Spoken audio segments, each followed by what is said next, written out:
Boa noite. Falando mais um pouquinho da Fátima Helva, da Academia Fátima Helva e 1001 Noites. Hoje nós estamos aqui com a Giovana, que começou aqui muito novinha. Ela vai falar um pouquinho da história dela aqui na Fátima Helva. Bom, eu comecei com 9 anos, né? Eu comecei com dança do ventre. Foi uma paixão assim de primeira, né? Eu me sentia muito bem, eu gostava muito, eu tinha um ótimo desenvolvimento. Fiz apresentações aqui muito nova também, mas infelizmente depois de 2 anos que eu fiz, eu tive que dar um tempo. E nesse um tempo que eu fiquei fora, eu sentia muita falta. E esse ano, graças a Deus, eu voltei. E eu continuei com a dança do ventre e voltei a fazer a dança cigana. Então, eu tô muito feliz agora por ter voltado e muito feliz por estar com esse pessoal aqui, né? A Fátima, a Cida, a Scarlett, tudo pessoal lindo, né?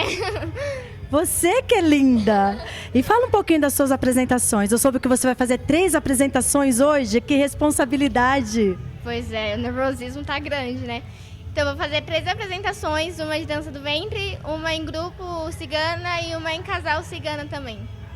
Muito bem, parabéns a você, que você continue aí, seja uma grande professora um dia, assim como a Fátima Helva, que é isso que a Fátima Helva quer, né? Educá-la para que você seja grande, que você seja assim, Giovana linda, com esse sorriso lindo.